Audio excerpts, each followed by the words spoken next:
तो hey guys, स्वागत है आप सभी का अपने यूट्यूब चैनल विद्या ट्यूब में।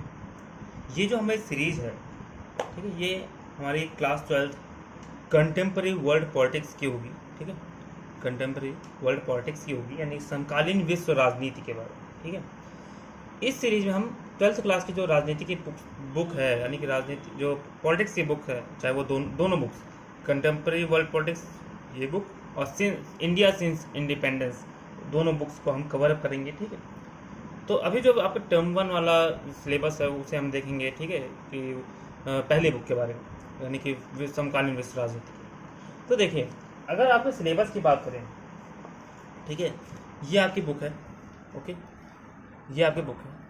अगर आपके इसमें सिलेबस की बात करें तो ये आपके चैप्टर्स बुक में लिखे हुए हैं। ओके, लेकिन आपका सिलेबस में क्या है, सेकेंड चैप्टर आ रहा है, चैप्टर नंबर 4 आ रहा है, यानी अल्टरनेटिव सेंटर्स, 5 भी आ रहा है, 6 आ रहा है, 7 आ रहा है, 8 आ रहा है और 9 भी आ रहा है। ठीक है, अगर फर्स्ट चैप्टर और थर्ड चैप्टर ये दोनों कटा हुआ है, ये दोनों नहीं आ रहा, ठीक है, तो चलो अच्छी बात है, आपके लिए फायदा है ना, कट गया, एक बोझ हटा। लेकिन इसका जो फर्स्ट चैप्टर है कोल्ड वॉर, ठीक है, ये कोल्ड वॉर बहुत इंपॉर्टेंट चैप्टर है। ठीक है, गवर्नमेंट ने हटा दिया, हमें नहीं, मुझे नहीं पता, मैं नहीं बता सकता कि क्यों हटा दिया या नहीं हटाना चाहिए, तो मैं कुछ नहीं बोलूँगा। ठीक है, मेरे बोलने से कुछ होगा भी नहीं, हटा दिया, कुछ मेरे को नहीं पता कि किस लिए हटाया, लेकिन ये चैप्टर अपने आप में बहुत इंपॉर्टेंट चैप्टर है। ठीक है, कोल्ड वॉर्स के ये जो कोल्ड वॉर है, इस कोल्ड वॉर के बाद से ही कहीं ना कहीं आज की जो राजनीति है वो बदल चुकी है। ठीक है, शीत युद्ध से पहले, यानी कोल्ड वॉर से पहले जो राजनीति थी, जो पॉलिटिक्स थी, वर्ल्ड पॉलिटिक्स की बात कर रहा हूँ मैं, वो पॉलिटिक्स अलग थी, वहाँ पे बहुत सारी चीज़ें अलग थी। लेकिन जब से कोल्ड वॉर ख़त्म हुआ, तो कोल्ड वॉर ख़त्म होने के बाद से जो राजनीति थी वो पूरी तरह से चेंज हो गई है। कोल्ड वॉर से पहले यूएसएसआर होता था। ठीक है, जब कोल्ड वॉर चल रहा था तो वहाँ से एक देश था यूएसएसआर, सोवियत यूनियन जिसे हम कहते हैं। कोल्ड वॉर ख़त्म हुआ, वो क्या हुआ, 15 देशों में टूट गया, और जो देश निकले उससे 15 देशों में, आज वही आपस में दुश्मन है, और कुछ यूएसए के अलाइज हैं तो कुछ रशिया के अलाइज हैं, कोई अलग है। ठीक है, तो वर्ल्ड पॉलिटिक्स पूरी चेंज हो गई है कोल्ड वॉर से। आई बात में, तो ये जो चैप्टर है इंपॉर्टेंट चैप्टर है, इसलिए हम इसको कवर करेंगे, बस ज़्यादा डीपली नहीं घुसेंगे क्योंकि आपका सिलेबस में आ नहीं रहा। ऊपर ऊपर इतना समझेंगे कि हाँ, कोल्ड वॉर क्या होता है, क्यूबा मिसाइल क्राइसिस क्या थी, नैम कंट्रीज क्या है, नैम पॉलिसीज क्या है, ठीक है, ये सारी चीज़ें, और इंडिया का स्टैंड क्या है कोल्ड वॉर को लेकर, ये समझेंगे। क्योंकि जब इसे समझने के बाद जब हम आगे अपनी बुक में पढ़ेंगे तो सारी चीज़ें आपको अपने आप क्लियर होती चलाएंगी, बिल्कुल मक्खन की तरह। ठीक है, उसमें आपको समझने दिमाग लगाने की जरूरत ही नहीं पड़ेगी क्यों हुआ क्यों नहीं हुआ। जब आपको 1971 वॉर पढ़ाऊंगा, ठीक है, 1962 वॉर पढ़ाऊंगा, तो उन सारी चीज़ों को आप समझ जाएंगे अपने आप। ठीक है, कि इस 1962 में रसिया क्यों नहीं आया था हम इंडिया की हेल्प करने, 1971 में इंडिया की हेल्प करने रसिया क्यों आया, यूएसए क्यों नहीं आया। ठीक है, सारी चीज़ें आपको समझ में आ जाएंगी। तो चलिए शुरू करते हैं हम। क्या हमारा जो सिलेबस के हिसाब से अगर देखें तो एंड ऑफ बाइपोलैरिटी, लेकिन हम उसे आज करेंगे नहीं, क्योंकि एंड ऑफ बाइपोलैरिटी यानी कि डिसइंटीग्रेशन ऑफ सोवियत यूनियन को समझने से पहले हमें समझना पड़ेगा कि ये कोल्ड वॉर क्या था। ओके, कोल्ड वॉर क्या था, तो कोल्ड वॉर को समझते हैं, पढ़ते हैं यहाँ पर। तो देखिए, कोल्ड वॉर शुरू हुआ 1945 में। कब शुरू हुआ, 1945। ठीक है, उससे पहले दो बहुत प्रमुख वॉर हुए थे, हम उसको पढ़ लेते हैं। तो देखिए, ये मत सोचेगा कि आप यहाँ पे बता दूं, ये मत सोचेगा मैं आपको आउट ऑफ सिलेबस पढ़ा रहा हूँ। ठीक है, आपके लिए भले ये आउट ऑफ सिलेबस हो क्योंकि आपको एग्जाम क्रैक करना है, लेकिन इस चैप्टर को अगर आप समझ गए ना अच्छे से, तो आगे का दो तीन चैप्टर हैं वो आपको अच्छे समझ में आएगा, उसमें कोई दिक्कत नहीं होगी, कई सारी बेसिक चीज़ें आपको ऐसे ही समझ में आ जाएंगी। ठीक है, इसलिए मैं ये आप लोग को पढ़ा रहा हूँ आपको, और अच्छे से इसे पढ़िएगा, समझिएगा। ठीक है, सारी चीज़ें सिलेबस के हिसाब से एग्जाम में नंबर ही नहीं होते, कुछ नॉलेज भी होती है। जब नॉलेज लेंगे तो अपने आप ही नंबर आ जाएंगे। ठीक है, अब तो एंट्रेंस हो गया, अब तो मार्क्स से मैटर नहीं कर रहा है ना, तो इसे समझिएगा, ज़्यादा नहीं, दो दो क्लासेस मुश्किल से होंगी, 2 से 3 क्लासेस, 2.5 क्लासेस बस। ठीक है, तो फर्स्ट वर्ल्ड वॉर हुआ, यानी कि प्रथम विश्व युद्ध, प्रथम विश्व युद्ध। ओके, ये कब हुआ, 1914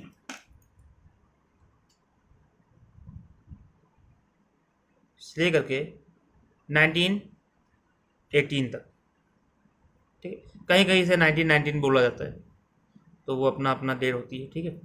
1918 तक खत्म हो गया था पूरी तरह से, 1919 में जाके सिर्फ वो ट्रीटी ऑफ वार्साई हुई थी। तो पहला विश्व युद्ध होता है 1914 से लेकर के 1918 तक होता है, और ये दो देशों के बीच लड़ा जाता है, दो ग्रुप के बीच, ठीक है। दो ग्रुप के बीच लड़ा गया था। पहला कौन? धुरी राष्ट्र, यानी कि एक्सिस, हिंदी में कहते हैं हम उसे धुरी राष्ट्र, जिसमें कौन कौन से देश थे? जापान था, जर्मनी था, एक ऑस्ट्रिया था, एक्सेट्रा, ये सारे देश इसमें आते थे। सेकंड जो ग्रुप था उसे हम कहते हैं अलाइज, ठीक है। इसमें आप देखेंगे एग्जांपल में इसमें कौन कौन सा देश था, नेट पर सर्च करिएगा या फिर बुक में पढ़िएगा, उसमें आपको देखेंगे, ठीक है। अलाइज यानी कि हिंदी में कहते हैं हम मित्र राष्ट्र, ठीक है। मित्र में कौन था? आपका यूएसए था, अमेरिका, यानी कि यूएसएसआर था, जिसे हम आज रसिया कहते हैं। आपका यूके था, और यूके के साथ में ही जुड़ के इंडिया भी था। क्यों? क्योंकि इंडिया उस समय यूके का क्या था? कॉलोनी थी, यूके का गुलाम था, ठीक है। हम यूके की कॉलोनी थे, औपनिवेशिक थे। फ्रांस था, ठीक है। और भी बहुत सारे देश थे, बहुत सारे देश थे, पूरी दुनिया ही लगभग थी, ठीक है। अब सबका नाम लिखना तो पॉसिबल है नहीं, है ना। तो कुछ जो मेन मेन देश हैं हमने उसका नाम देख लिया। ये युद्ध जब हुआ तो इसमें जीता कौन? ये जीत गए, ठीक है। और ये क्या हुए? हार गए, ओके। पता है, हिस्ट्री में पढ़ते हैं हम। फर्स्ट वर्ल्ड वॉर जब हुआ तो अलाइज कंट्री क्या हुई थी? जीत गई थी, इसीलिए इन्हें अलाइज कहा जाता है, मित्र कहा जाता है। अब जो जीत रहा है, जो युद्ध जीतेगा, इज्जत तो उसे मिलेगी ना। अब मित्र जो शब्द है वो इज्जत वाला शब्द है, रिस्पेक्ट वाला है ना। तो इसे हमने कहा मित्र, यानी इज्जत के साथ मित्र हैं। और सामने वाले कौन है? धुरी, यानी ध्रुत, ध्रुत कहते हैं, क्या कहते हैं तो हिंदी में वर्ड में को सही समझ नहीं आ रहा, ठीक है। एक्सिस मतलब दुश्मन टाइप का ना, धूर्त, धूर्त कहते हैं। तो ये हार गए, ठीक है।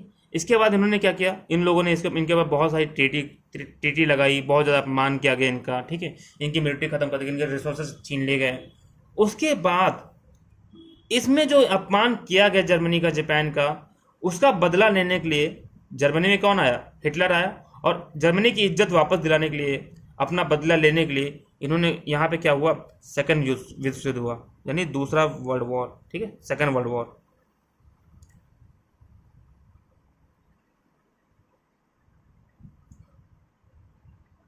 दूसरा विश्व, ये कब होता है? तो ये होता है 1939 से 1944 भी लोग बोलते हैं, और कई लोग 45 भी बोलते हैं। अपनी बुक में आप देख सकते हैं क्या दे रखा है, ओके। ये भी दोनों के दो के बीच हुआ, पहला एक्सिस और दूसरा अलाइज, ठीक है। सेम देश थे, यही देश इसमें भी थे, जापान, जर्मनी, ये दोनों मेन थे। और इसमें यूएसए, यूएसएसआर, यूके प्लस में इंडिया, फ्रांस, ठीक है, ये सारे इसमें देश थे। इसमें भी एक्सिस कंट्री हार गई, ठीक है। देखो पहले जब स्टार्टिंग में क्या था, ये जीत रहे थे, जब जापान और जर्मनी दोनों जीत रहे थे, इन सबकी बुरी हालत थी। यूके पूरी तरह बर्बाद हो गया था, फ्रांस भी बर्बाद हो रखा था, ठीक है। यूएसएसआर भी धीरे धीरे बर्बाद हो रहा, लेकिन यूएसएसआर जो है धीरे धीरे बर्बाद हो रहा था, लेकिन हुआ नहीं था।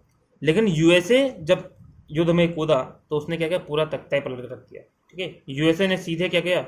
इन लोगों ने मिलकर जर्मनी को खत्म किया। पहले जर्मनी खत्म हुआ, उसके बाद जब जर्मनी खत्म होने के बाद जब जापान बचा तो यूएसए ने क्या किया कि इसके जापान के दो शहर हिरोशिमा और नागासाकी पर एटम बम गिराया, ठीक है। 9 अगस्त और 11 अगस्त। 9 अगस्त और 11 अगस्त को एटम बम गिराने के बाद जापान क्या है? जापान ने सरेंडर कर दिया, ठीक है। और ये पूरा का पूरा ग्रुप क्या है? युद्ध हार गए, और ये लोग युद्ध जीत गए, ओके। तो एक मिनट वेट करना जरा।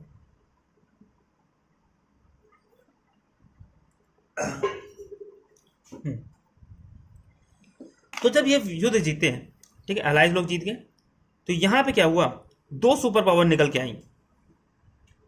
पहला यूएसए यानी कि यूनाइटेड स्टेट ऑफ अमेरिका, ठीक है, और दूसरा यूएसएसआर यानी कि जिसे हम कहते हैं सोवियत यूनियन, ठीक है। ये दोनों क्या निकल के आई, सुपर पावर निकल के आई इन सभी में से। इसमें और भी देश हैं, ठीक है, इन सभी देशों में से अलाइज में सबसे सुपर पावर यही निकल के आई, ठीक है। अब यूएसए कह रहा है, यूएसए का मानना है कि ये युद्ध जीता है, ये मेरी वजह से जीता। अगर यूएसए ना होता तो आप लोग युद्ध हार जाते, ठीक है। तो यानी कि युद्ध जीतने का श्रेय, तो युद्ध जीतने का जो श्रेय है वो यूएसए ले रहा है, ठीक है। इधर यूएसएसआर क्या कह रहा है कि नहीं, ये जो युद्ध जीता है वो किसकी वजह से जीता है, यूएसएसआर की वजह से, यानी ठीक है, सोवियत यूनियन की वजह से। इसका कहना कि अगर सोवियत यूनियन ना होता तो आप युद्ध हार जाते, ठीक है। कहीं ना कहीं कहने का मतलब ये है कि दोनों के बीच में पावर को लेकर के क्या लग गई, पावर को लेकर के रेस लग गई, ठीक है, कि असली पावरफुल दोनों में से कौन है, ठीक है, यूएसए है या फिर यूएसएसआर। और इसी रेस की वजह से इन दोनों के बीच क्या हो गया, वॉर की सिचुएशन आ गई, ठीक है।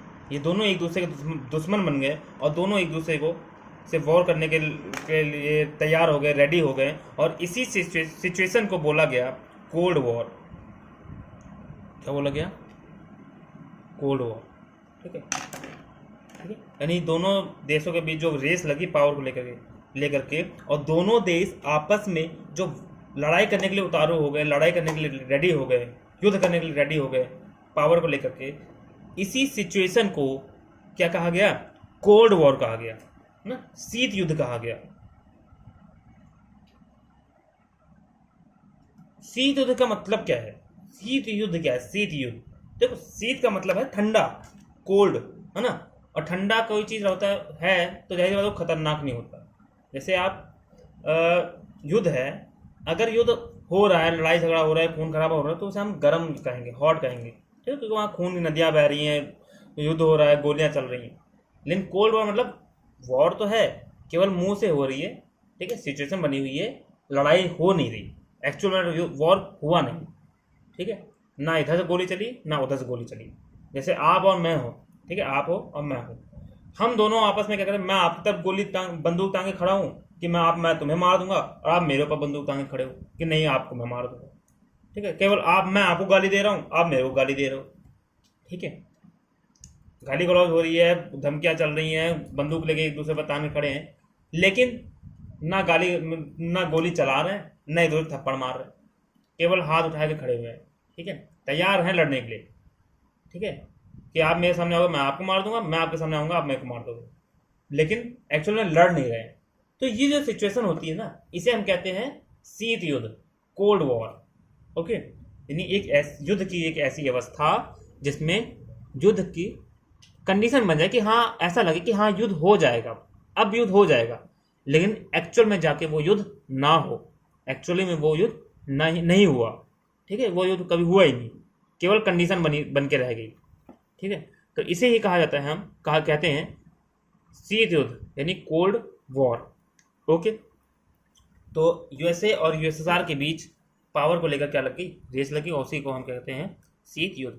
यह कब हुआ, 1945 से शुरू हुआ और 1992 में जाके पूरी तरह से खत्म हुआ, ठीक है। 1945 में शुरू हुआ, 1992 में जाके पूरी तरह से खत्म हुआ। 1989 भी बोलते हैं, ठीक है, 1989 में खत्म हो गया था, लेकिन पूरी तरह से ये जड़ से खत्म हो गया 1992 में, ठीक है। तो इतने सालों तो चला है, बहुत लंबा साल चला है ये युद्ध, ठीक है। जैसे ही सेकेंड वर्ल्ड वॉर खत्म हुआ, देख रहे हो आप, सेकेंड वर्ल्ड वॉर जैसे खत्म हो रहा है उसके तुरंत बाद क्या हो रहा है, कोल्ड वॉर शुरू हो रहा है, ठीक है। आई बात समझ, तो उम्मीद है ये समझ में आ गया होगा आपके। अब हम आगे बात करते हैं किसका, क्यूबा मिसाइल क्राइसिस का। एक आता है आपका क्यूबा मिसाइल क्राइसिस, ठीक है। इससे पहले जो मैंने पढ़ाया उम्मीद करता हूँ आपको वो समझ में आ गया होगा। अगर नहीं समझ में आया तो आप एक बार फिर से चैप्टर को रिवाइंड करके वीडियो को आप फिर से देख लीजिएगा, ठीक है। तो क्यूबा मिसाइल क्राइसिस क्या है, अब देखिए क्यूबा मिसाइल क्राइसिस समझते हैं, ठीक है। मैंने अभी तक बताया सेकेंड वर्ल्ड वॉर हुआ, ठीक है। कब हुआ? 1939 से 1945 तक, ठीक है। किन के बीच में? अलाइज के बीच में और एक्सिस यानी कि धुरी और मित्र राष्ट्र के बीच में। ये क्या हो गए?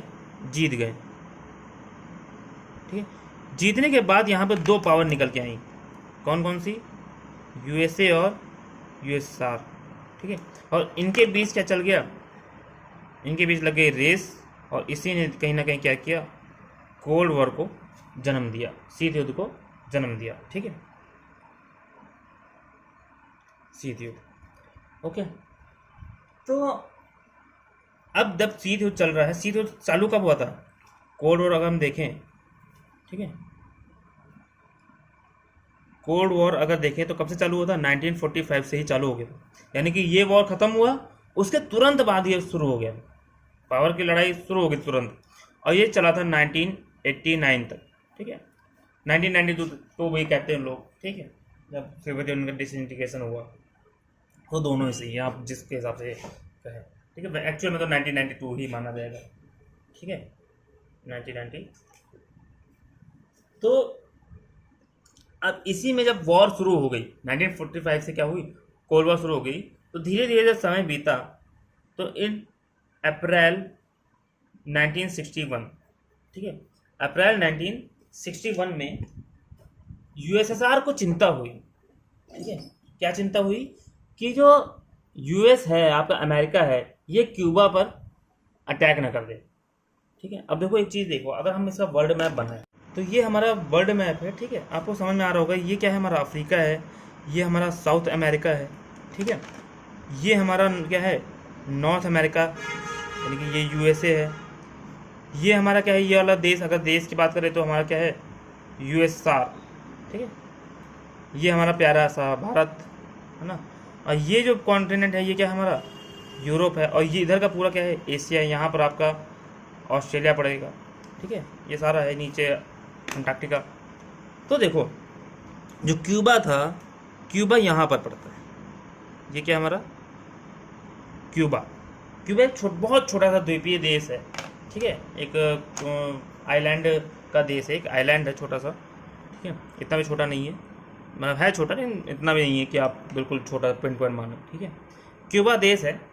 यहाँ ये जो क्यूबा था, यहाँ पे जो प्रेसिडेंट थे फिडेल कैस्ट्रो,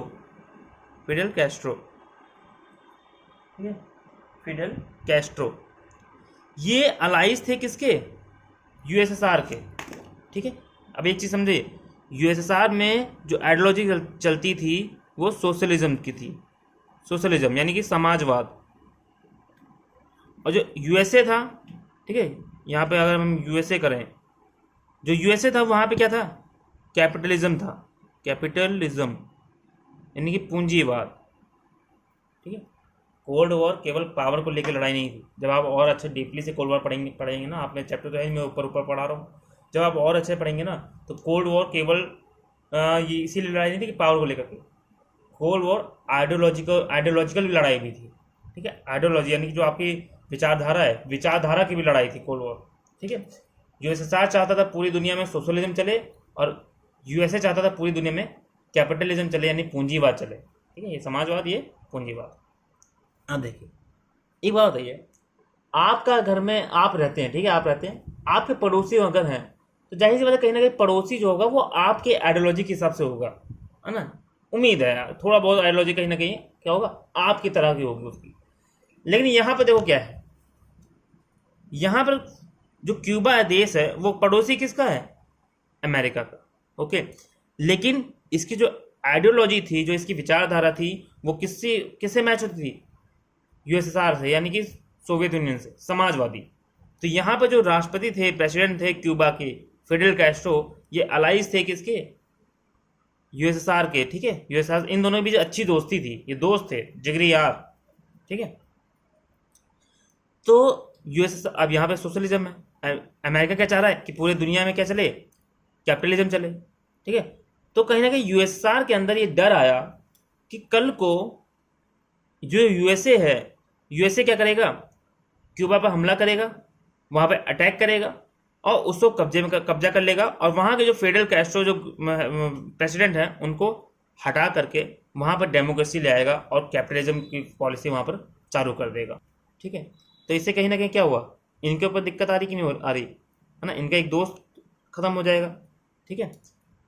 तो इन्होंने क्या किया, यूएसआर ने निर्णय किया कि हम क्या करेंगे, क्यूबा के प्रेसिडेंट से बात करेंगे और क्यूबा को कन्वर्ट कर देंगे एक सोवियत यूनियन के मिलिट्री बेस में, ठीक है, सोवियत यूनियन के सैन्य अड्डे में कन्वर्ट कर देंगे, ठीक है। मतलब ये जो यूएसएसआर वाले क्या करेंगे, अपनी आर्मी ले जाके, अपनी मिसाइल ले जाके यहाँ पर तैनात कर देंगे, ठीक है, अपनी मिसाइल को यहाँ पर तैनात कर देंगे। तो क्या कर दिया, हो गया यूएस, ये जो क्यूबा है वो क्यूबा कहीं ना कहीं एक आर्मी का अड्डा बन गया, नहीं बन गया इनके लिए।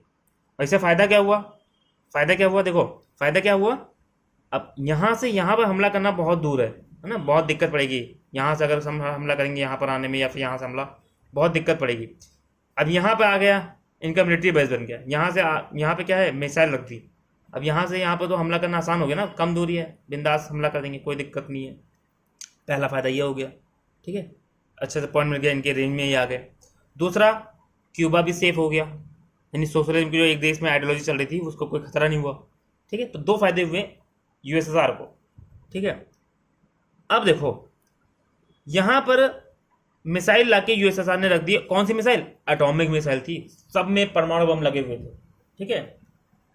एक हफ्ते तक वो मिसाइल लगी रही, ठीक।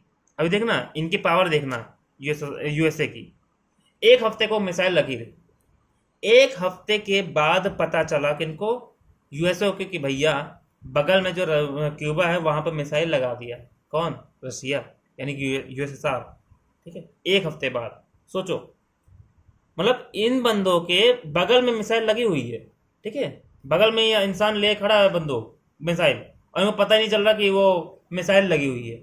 और हैं कहते क्या है अपने आप को, सुपर पावर, मतलब सुपर पावर कहते हैं अपने आप को, ठीक है। हमारे वहाँ इंडिया में अपने आसपास तो बगल में आंटियाँ होती हैं ना, उनसे पूछो कि बगल वाले की हम या फिर बगल वाले की बेटी या बेटा कहाँ जा रहा है, कितने बजे आ रहा है, सारी खबर रहती है, पूरे गली की खबर रखती हैं वो, ठीक है, पूरे मोहल्ले की, कि उनका बेटा कहाँ जा रहा है, उनका बेटा क्या कर रहा है, उनकी लड़की क्या कर रही है, उनकी लड़का किससे मिल रहा है, सारी खबर रखती हैं। और सोचो ये इतने बड़े देश, इतने बड़े सुपर पावर, इतना सारा पैसा, इतनी सारी टेक्नोलॉजी, ठीक है, लेकिन इनको एक हफ्ते तक पता ही नहीं चला कि इनके बगल में क्या लगी हुई है, मिसाइल लगी हुई है क्यूबा में, यूएसएसआर की, वो भी कौन सी, एटॉमिक मिसाइल। सोचो, ठीक है, इनकी पावर, ये गधे, मतलब क्या ही बोला जाए इनको, ठीक है। यूट्यूब में मैं ज़्यादा बोल नहीं सकता, आप लोग अगर ऑफलाइन क्लास में होते तो मैं बताता आपको अच्छे से, ठीक है। ऑनलाइन क्लास में थोड़ा सा काबू रखना पड़ता है अपने वर्डिंग पे, नहीं तो जो ऑफलाइन मुझसे पढ़ते हैं, ठीक है, इंस्टीट्यूट में, उन्हें अच्छे से पता कि मैं कैसे पढ़ाता हूँ, क्या क्या वर्ड यूज़ करता हूँ, ठीक है। तो चलिए टॉपिक पे आते हैं। तो एक हफ्ते तक इनको पता नहीं चला, ठीक है। एक हफ्ते बाद इन्हें जब होश आया, इन्हें बताया कि अगर भैया, दादाजी, मेरे चाचा, बगल में जो रसिया हैं, ठीक है, उन्होंने क्या कर दिया है, मिसाइल लगा दी है, एटॉमिक मिसाइल, बताओ क्या करें, ठीक, कहाँ जाएं।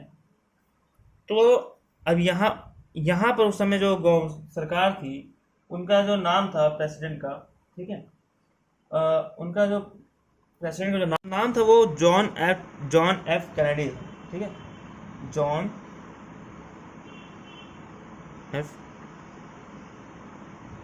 कैनेडी, ठीक है। थोड़ा सा स्पेलिंग देख लीजिए गाइस,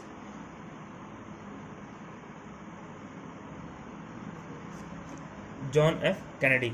और यूएसएसआर से उस समय जो प्रेसिडेंट थे वो थे निकिता क्रुश्चेव,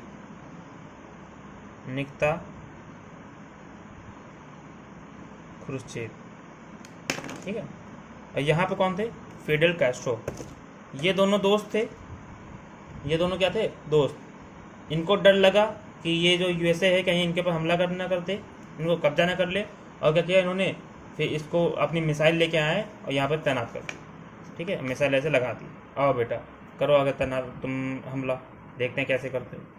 ठीक है, जब जॉन एफ कैनेडी को पता चला कि हाँ 1 हफ्ते बाद, ठीक है याद है ना 1 हफ्ता मैं बोल रहा हूँ, ठीक है इसको भूलना मत, बहुत टॉपिक बहुत मेन पॉइंट है ये, इनकी पावर समझ में आती है इनसे। ठीक है, तो जब पता चला तो इनको क्या हुआ, अब देखो जो प्रेसिडेंट होते हैं ना, प्रेसिडेंट अपनी मर्जी से काम नहीं करते, कोई भी देश में प्रेसिडेंट या प्रधानमंत्री अपनी मर्जी से काम नहीं करते।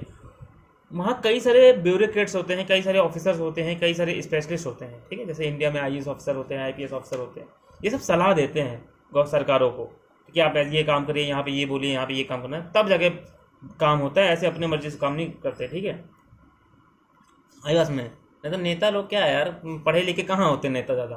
ठीक है, जो पढ़े लिखे होते हैं उनको तो प्रवक्ता रख दिया जाता है, वो टीवी पे बैठ कर बहस कर रहे होते हैं, और जो अनपढ़ होते हैं वो कहीं कुछ बन जाते हैं, कहीं MLA बन गए, कहीं राष्ट्रपति बन गए, कहीं प्राइम मिनिस्टर बन जाते हैं, कहीं कुछ बन जाते हैं।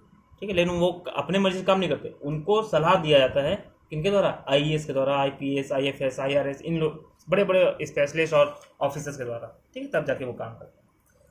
तो इनको जो आइडिया, इनको जो सलाह दी गई वो 2 तरह की सलाह दी गई। कुछ लोगों ने कहा कि देखो राष्ट्रपति जी, आप ये करो, हमला करो।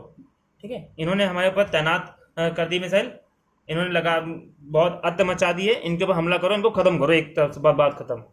ठीक है, मार पीट के ख़त्म करो USSR को, रशिया को। लेकिन वहीं जो दूसरा ग्रुप था, कई ऐसे भी लोग थे जो समझदार लोग थे वहाँ पे, उन्होंने कहा, इन्होंने समझाया कि नहीं ऐसा करना गलत। क्यों? क्योंकि देखो पावरफुल ये भी हैं, सुपर पावर वो भी है, एटॉमिक बम इनके पास भी है, एटॉमिक बम उनके पास भी है।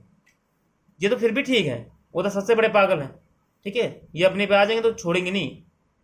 आइए समझ, रसिया का सीधा कहना है, रसिया आज भी ये लाइन बोलता है कि अगर इस दुनिया में रसिया नहीं है तो इस धरती का होना ही बेकार है। और जिस दिन रसिया के ऊपर मिसाइल अटैक की गई या फिर रसिया को ख़त्म करने की कोशिश की गई, रसिया की सारी मिसाइलें अपने आप एक्टिव हो जाएंगी और वो इंडिया, USA जितने भी देश हैं सब पर जाकर गिरेंगे, पूरी की पूरी पृथ्वी तबाह हो जाएगी। तो ये रसिया की आइडियोलॉजी है, उसका मानना है कि ऐसे दुनिया में जीना बेकार है आपका जहाँ पे रसिया ना हो।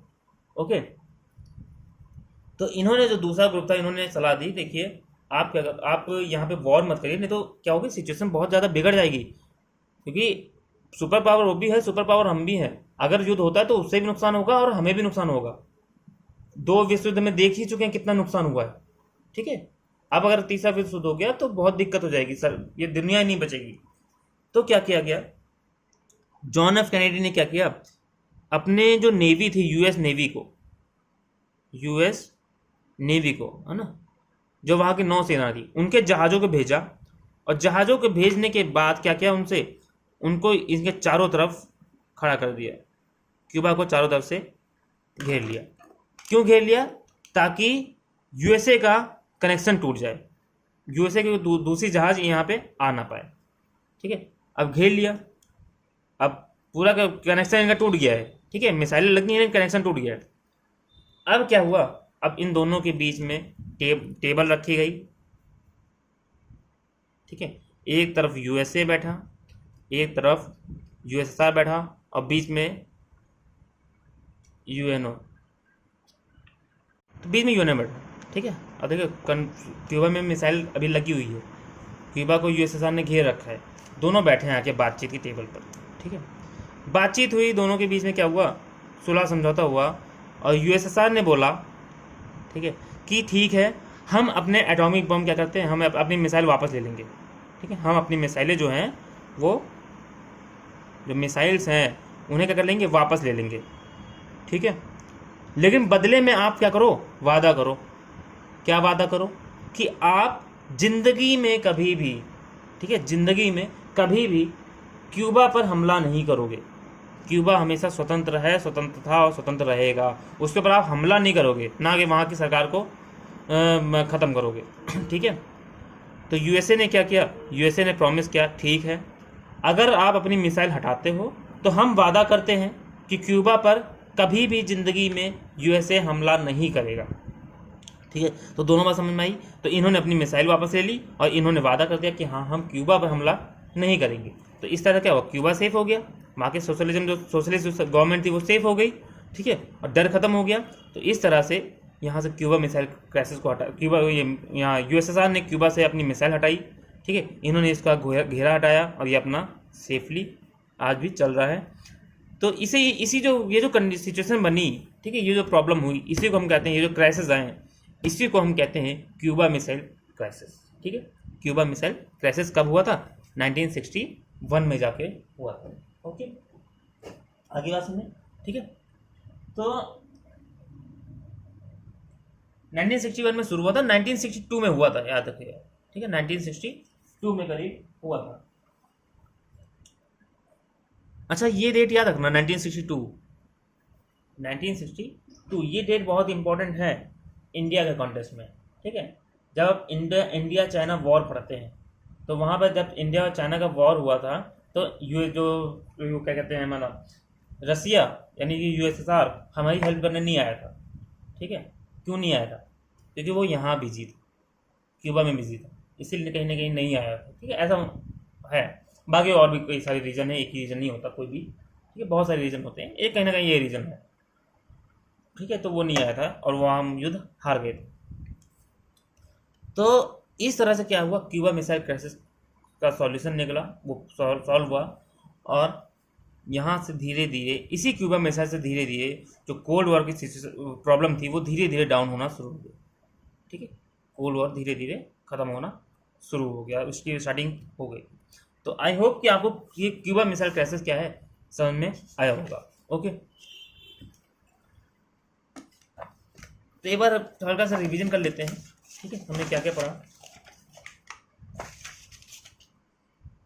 तो कोल्ड वॉर हम पढ़ रहे हैं। ठीक है, पहला विश्व युद्ध था 1914 से 1918 फिर 19 तक। दो देशों के बीच होता है, एलाइज और एक्सिस के बीच। अलाइज में यूएसए, यूएसएसआर, यूके और फ्रांस थे। एक्सिस में जर्मनी, जापान और ऑस्ट्रिया और भी कई सारे देश थे। इन दोनों बीच युद्ध हुआ। जीता कौन? अलाइज। ठीक है, और हारा कौन? धुरी यानी सॉरी एक्सिस।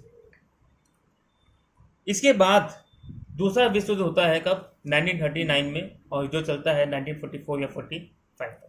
ओके, ये भी सेम ही देशों के बीच हुआ था, यूएस, यूएसआर, फ्रांस और यूके अलाइज में थे और ये एक्सिस में थे।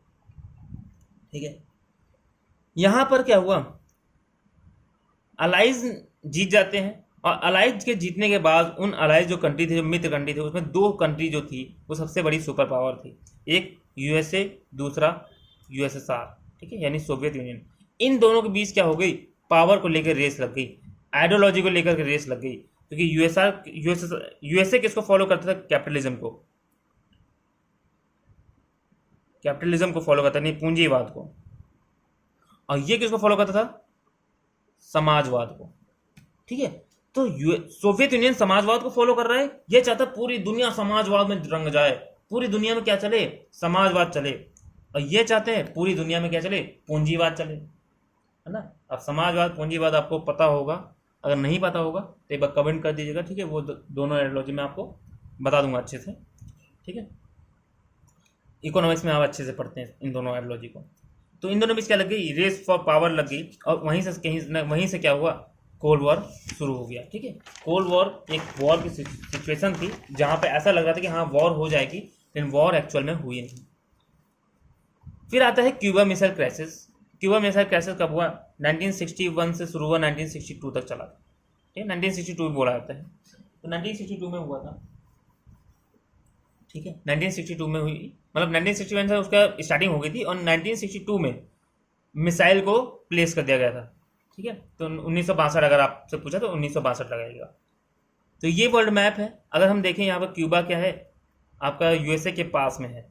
ठीक है, जो क्यूबा में जो सरकार थी वो फिडेल कैस्ट्रो की थी, और ये एक समाजवादी सरकार थी, सोशलिज्म को फॉलो करती थी। ठीक है, ये यूएसएसआर के यानी सोवियत यूनियन के दोस्त थे, मित्र थे, जिगरी यार थे। ठीक है, तो यहाँ पे यूएसएसआर में जो प्रेसिडेंट थे वहाँ के निकिता क्रुश्चेव, इन्हें डर लगा कि हमारे दोस्त को कोई ख़त्म ना कर दे, कहीं ये जो यूएसए हैं ये लोग हमला करके उनको ख़त्म ना कर दे, और वहाँ की सरकार को ना ख़त्म कर दे, और वहाँ पे अपनी आइडियोलॉजी पूंजीवाद को शुरू ना कर दे, है ना। तो इसको सेव करने के लिए इन्होंने क्या किया, 1962 में निकिता क्रुश्चेव ने अपनी जो एटॉमिक मिसाइलें थी वो उससे क्या किया, क्यूबा में प्लेस कर दिया, और क्यूबा को एक सैन्य अड्डा बना दिया। किसका? आर्मी का, सॉरी यूएसएसआर का, ठीक है। तो USSR converted Cuba into a military base, ठीक है, मिलिट्री बेस ऑफ यूएसएसआर, ठीक है। अब इससे क्या हुआ, जब यहाँ पे मिलिट्री, यहाँ पे क्यूबा में मिसाइल तैनात कर दी, तो इससे क्या हुआ, पूरा का पूरा यूएसएसआर पूरा का पूरा यूएसएसआर की रेंज में आ गया। सोचो पहली बार जिंदगी में, पहली बार यूएसए अमेरिका इतनी बड़ी सुपर पावर किसी दूसरे देश की मिसाइल की रेंज में आया। वो भी पूरा, एक दो राज्य नहीं, पूरा पूरा यूएसए आ गया, पूरा पूरा अमेरिका, ठीक है। किसके रेंज में आ गया, यूएसएसआर के, यानी सोवियत यूनियन के। सोचो पहली बार, वो भी कॉम मिसाइल को छोटी मोटी नहीं, एटॉमिक मिसाइल। अगर एक भी मिसाइल चल जाए ना गलती से, तो आधा यूएसए तो खत्म, है ना। और 1962 में बहुत बड़े बड़े मिसाइल, एटॉमिक मिसाइल बन गए थे, ठीक है। 1944 में, 45 में, ठीक है, जब हिरोशिमा और नागासाकी पे डाला गया बम, ठीक है, तो क्या था, वो बहुत छोटे छोटे थे, ज़्यादा बड़े नहीं थे, वो 7 किलो 2 किलो 1.5 किलो के थे। अभी तो 10-10 हज़ार किलो के बम बने हुए हैं, ठीक है। अगर एक बम भी गया किसी देश के पास, पूरा देश खत्म, ठीक है। इंडिया के पास भी इतनी मिसाइल है कि अगर एक कल को मिसाइल, अगर जैसे अभी न्यूज़ आई थी कि गलती से ब्रह्मोस मिसाइल चली गई, पाकिस्तान में दग गई, ठीक है, कहीं किसी दिन एटॉमिक मिसाइल ना दग जाए गलती से, तो मुझे तो लगता ही नहीं पाकिस्तान बचेगा, ठीक है। रात में कंबल ओढ़ के सोए, सुबह पता चला सूरज उगा ही नहीं, ठीक है, ज़िंदगी भर के लिए गर्मी होगी वहाँ पर।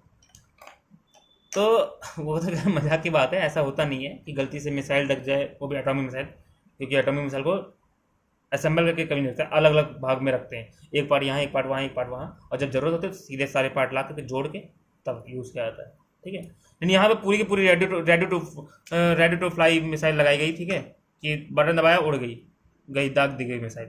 तो मिसाइल लगाई गई, और इस मिसाइल से पूरा पूरा यूएसए क्या आ गया, इसकी रेंज में आ गया। एक हफ्ते बाद पता चला जॉन एफ कैनेडी को कि हमारे बगल में जो क्यूबा है वहाँ पर मिसाइल लगा दी है, किसने, यूएसएसआर ने। एक हफ्ते बाद पता चला था, ठीक है। और है क्या, ये सुपर पावर है ना, सुपर पावर है भाई। तो इन्हें कुछ लोगों ने, जब इन्होंने सलाह मांगी कि अब हम क्या करें, तो कुछ लोगों ने बोला कि युद्ध करो, और कोई चारा नहीं है, युद्ध करो, खत्म करो काम को, टंटा ही खत्म करो सारा, ठीक है, दुख दर्द जो पीड़ा है उसे खत्म करो। लेकिन वहीं पे कुछ लोग थे कि भाई, उन्होंने बोला भैया ऐसे सस्ते नशे मत करो, ठीक है, हम भी सुपर पावर है, सुपर पावर वो भी है। अगर हम मिसाइल दागेंगे तो वो उधर से बम दागेंगे, नुकसान हमारा भी होगा, नुकसान उनका भी होगा। और अब दुनिया 2 वर्ल्ड वॉर झेल चुकी है, अब तीसरी वॉर झेलने के काबिल नहीं है दुनिया, ठीक है। अब बहुत ज़्यादा तबाही मचेगी, पूरा पृथ्वी खत्म हो जाएगी। तो दोनों ने क्या दिखाया, अपनी रिस्पॉन्सिबिलिटी दिखाई, अपना बड़प्पन दिखाया, ठीक है। और दोनों एक दूसरे, इन्होंने क्या किया, इन्होंने सबसे पहले क्यूबा को अपने नेवी से ब्लॉक किया, ताकि इन दोनों का इसका कनेक्शन कट जाए, कोई जहाज़ यूएसए की यहाँ पर ना आ पाए, ठीक है, कनेक्शन कटा। और फिर दोनों क्या आए, दोनों देश एक टेबल के सामने ऊपर बैठे आमने सामने, और यूएनओ ने इन दोनों के बीच में सुलह कराई, ठीक है, कि देखो भैया, इन्होंने यूएसएसआर ने कहा कि हाँ ठीक है, हम अपनी मिसाइल ले लेंगे, और इन्होंने कहा ठीक है, हम वादा करते हैं कि हम क्यूबा पर कभी हमला नहीं करेंगे। और इस तरह से क्यूबा क्या हो गया, सेफ हो गया, उसका ना चिंता खत्म हो गई, ठीक है, क्यूबा मिसाइल क्राइसिस खत्म हुआ। देखो एक चीज़ देखना, कोल्ड वॉर में दोनों ने युद्ध नहीं किया होगा, ठीक है। अब जब पूरा कोल्ड वॉर जब पढ़ते हैं ना, तो आप ये देखते हैं कि दोनों देश आपस में युद्ध करते नहीं है। बाकी सारे इनके जितने चेले चपेटे हैं ना, जितने भी चेले चपेटे हैं, वो सब लड़ रहे हैं आपस में। आप इंडिया में देखो, इंडिया में कभी आपने देखा कि कोई 2 मेन लीडर, मोदी जी या फिर राहुल गांधी, या अरविंद केजरीवाल या मोदी जी या राहुल गांधी, कोई भी नेता, बड़ा नेता आपस में लड़ रहा हो, एक दूसरे कॉलर बड़ा कर रहा हो, एक दूसरे को घूसा मार रहा हो, नहीं मारते।